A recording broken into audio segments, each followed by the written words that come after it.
बिस्मिल्लाहिर्रहमानिर्रहीम। अस्सलामु अलैकुम वरहमतुल्लाहि वबरकातुहू।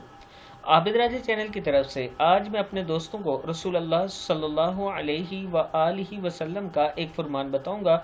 उससे पहले मैं अपने तमाम दोस्तों से गुजारिश करूंगा कि इस वीडियो को आपने आगे ज़रूर शेयर करना है। तो शुरू करते हैं। बिस्मिल्लाहिर्रहमानिर्रहीम।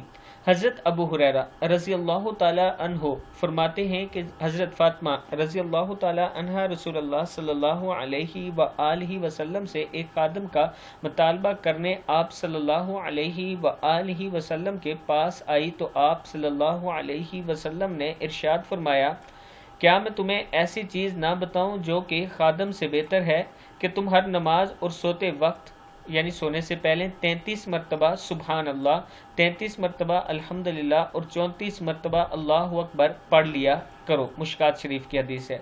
आप भी अपने घर में औरतों को ये समझा दें कि पूरे दिन की जो थकावट होती है वो काम करके थकी होती हैं, तो रात को अगर ये पढ़ेंगी सोएंगी तो इंशाअल्लाह अल्लाह ताला उनकी मदद भी करेंगे और उनकी थकावट भी ख़त्म कर देंगे। इस वीडियो को आप दोस्तों ने आगे ज़रूर शेयर करना है।